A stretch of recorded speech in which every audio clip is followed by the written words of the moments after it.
ravie de pouvoir vous présenter ce soir une étape importante du mandat en faveur de la vie associative à Rennes.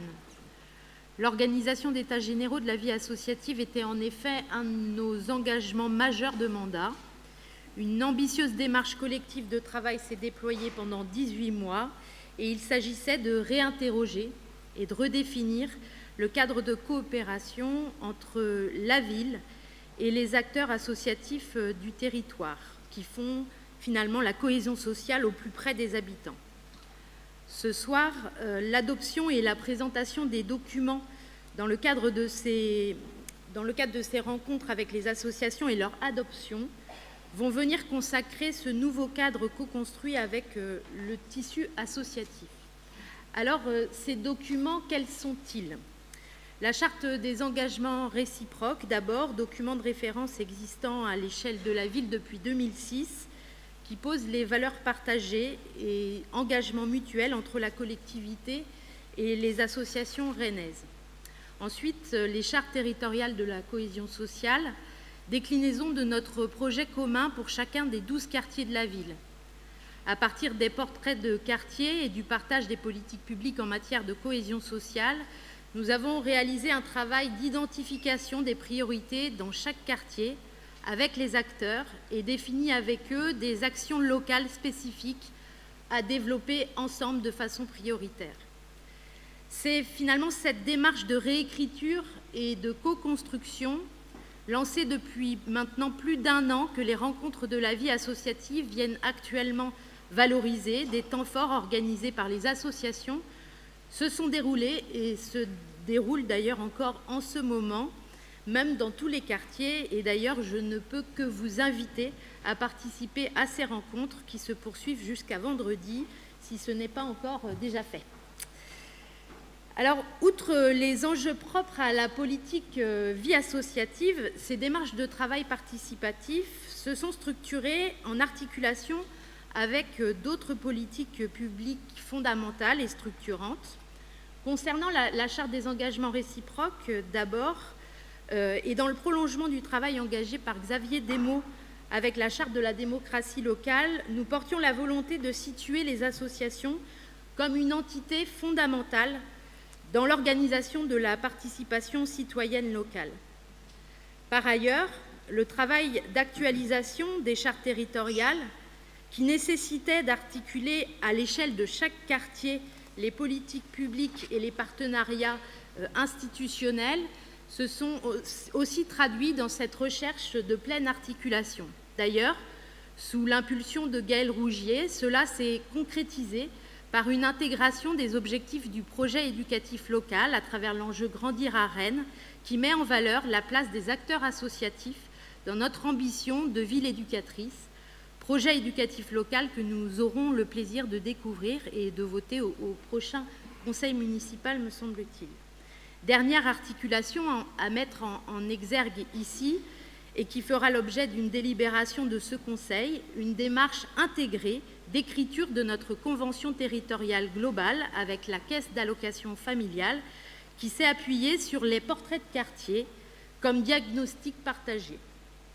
Nous tentons, à travers ces pratiques intersectorielles et interinstitutionnelles, d'éviter les effets parfois de millefeuilles qui sont le biais parfois de nos démarches de participation et qui peuvent parfois aussi sursolliciter les acteurs associatifs.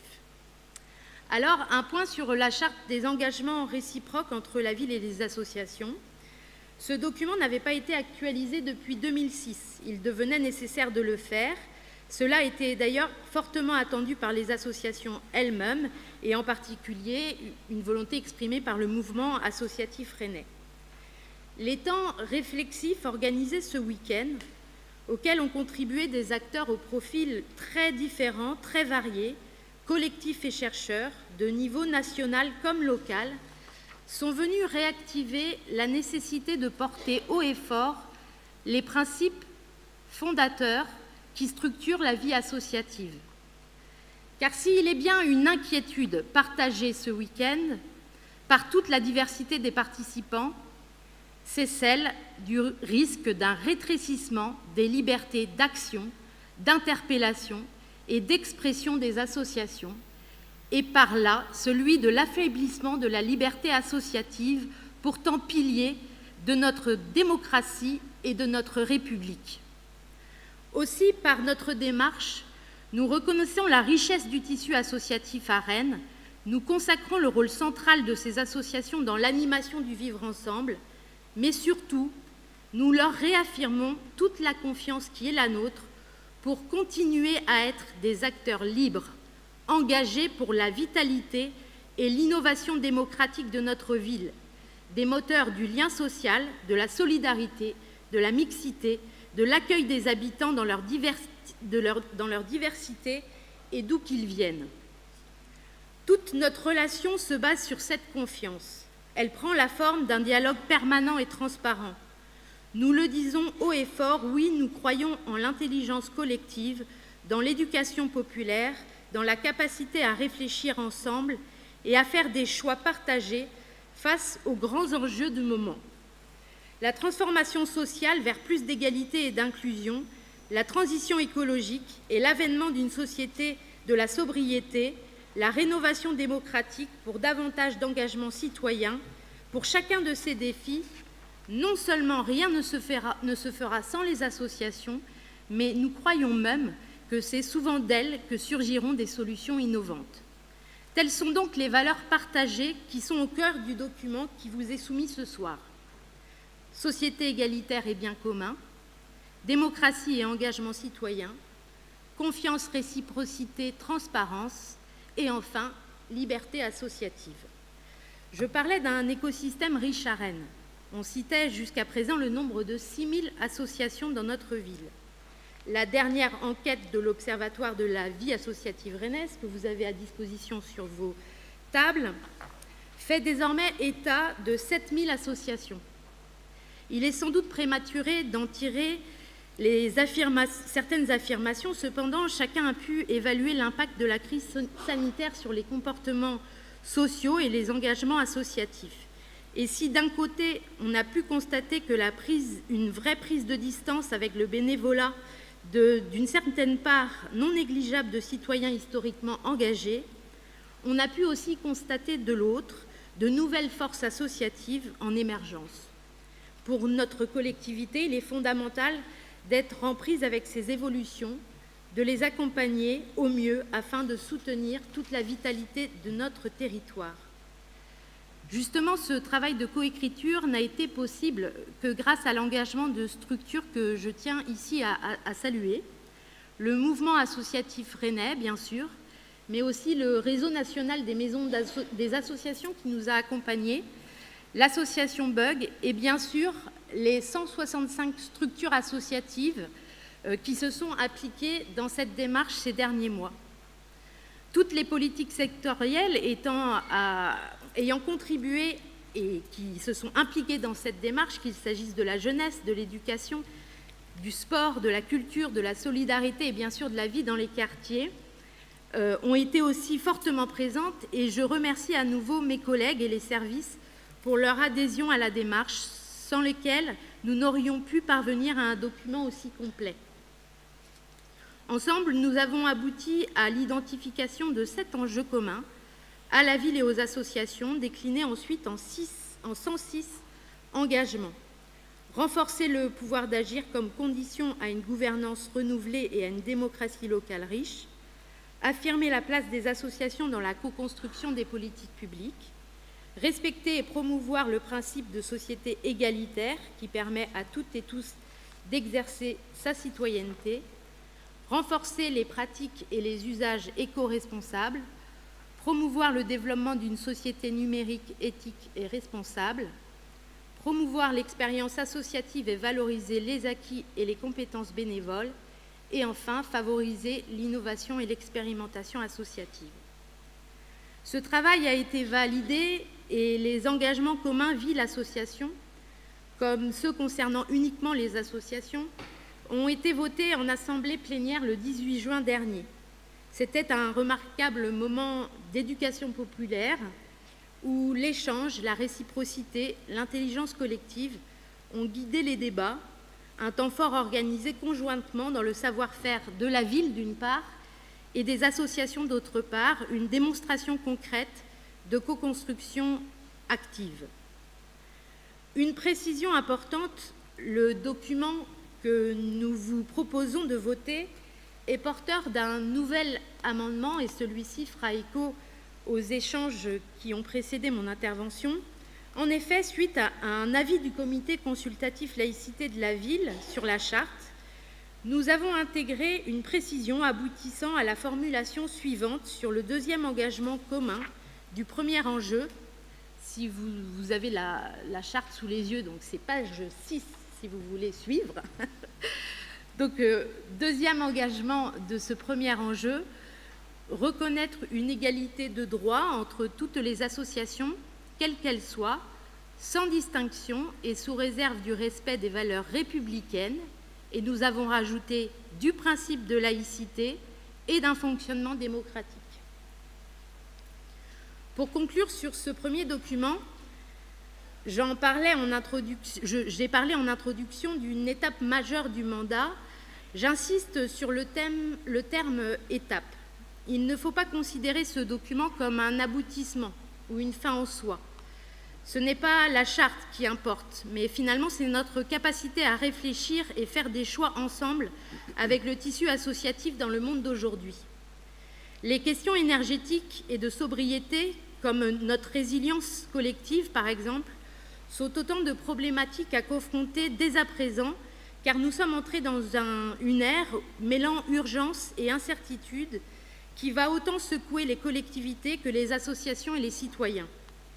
Dès lors, il faut voir dans ces engagements mutuels un contrat démocratique dont il faut être fier, un cadre partagé qui n'aura de valeur que ce que nous en ferons collectivement, un nouveau souffle pour rester inventif dans le lien social, souvent sur la même longueur d'onde, parfois en désaccord, mais toujours en mouvement. Ainsi, à l'issue de l'adoption de cette charte réactualisée, de prochains rendez-vous nous attendent pour sa diffusion et sa mise en œuvre. La souscription, par exemple, pour les associations à la charte des engagements réciproques, une orientation pour les futurs conventionnements avec la ville et notamment avec les associations gestionnaires des équipements de quartier, un accompagnement et des formations pour les acteurs associatifs sur les démarches de responsabilité sociale et environnementale au sein de la Maison des associations et en relation avec l'ensemble des maisons thématiques. Second volet de nos États généraux, l'actualisation des chartes territoriales de la cohésion sociale pour chaque quartier rennais. Là encore, datant de 2017, il était important que nous puissions les actualiser dès cette première partie du mandat. L'histoire politique de Rennes et de ses quartiers est profondément marquée et influencée par son dynamisme associatif, par les mouvements d'éducation populaire et par l'action des bénévoles, des dirigeants et des professionnels associatifs qui s'y sont engagés et qui s'y engagent aujourd'hui. Quartier par quartier, avec ses acteurs et les autres partenaires institutionnels, nous avons défini les enjeux prioritaires de cohésion sociale, politique publique par politique publique, afin de dégager des actions pour y répondre localement. Il s'agit de soutenir et coordonner l'action associative, contribuant activement à la concrétisation de nos politiques prioritaires. Solidarité de proximité, grandir à Rennes, droits culturels et égalité, transition écologique, pour ne citer qu'elles. Vous en avez la liste ici. Ces 12 enjeux transversaux ont été priorisés au regard des besoins sociaux identifiés dans les portraits de quartier, grâce au travail d'observation sociale de la PRASE et grâce aussi aux observations d'experts du monde associatif. Et ceux-ci ont été traduits en actions concrètes soutenues par la diversité et la créativité des projets associatifs déjà à l'œuvre. Les objectifs poursuivis à travers ces chartes territoriales actualisées sont d'abord la remobilisation des coopérations associatives et institutionnelles sur les quartiers en relation avec les initiatives habitantes, avec des actions mutualisées et des projets qui émergent déjà sur les territoires. On peut citer par exemple des programmes d'occupation des espaces publics et des temps festifs actuellement en construction sur les quartiers. Mais aussi la réaffirmation de la place des acteurs de l'éducation populaire dans l'action éducative en articulation avec le projet éducatif local que j'évoquais plus avant. Ces chartes vous sont présentées ce soir car les rencontres de la vie associative étaient l'occasion d'un point d'étape et de restitution. Pour autant, il s'agit bien d'une démarche en cours, continue, une démarche de projet partagé avec les acteurs des quartiers et qui viendra largement nourrir la future construction du contrat de ville dans les 5 quartiers prioritaires de la ville. Alors, voilà la restitution que je pouvais vous faire du travail que nous menons depuis le début du mandat et qui a abouti à ces états généraux de la vie associative. Je remercie à nouveau toutes celles et tous ceux qui y ont pris part, l'ensemble des services de la ville pour leur mobilisation, la direction enfance, la direction des sports, la culture, les solidarités et bien sûr l'ADAG pour sa grande implication, les participants associatifs pour avoir répondu présents et motivés à nos nombreuses sollicitations, et mes collègues élus, sectoriels ou de quartier pour leur implication dans ce processus collectif. Je ne peux finir cette présentation sans à mon tour un hommage appuyé à 2 grands monsieur de la vie associative rennaise qui nous ont brutalement quittés ces derniers jours. Je pense à Fabrice Hubert, directeur de la maison de quartier de la Bélangeraie, et Pierre-Yves Jean, évoqué au démarrage de ce conseil municipal, figure de l'ESS et de la solidarité. Ils étaient de celles et de ceux qui s'inscrivent pleinement dans l'action locale et enrichissent la tradition associative de notre ville. Les temps forts de ce week-end ont été marqués par le recueillement en leur mémoire. Leur énergie, comme la force de leur engagement, resteront un modèle et ils nous manqueront. Je vous remercie.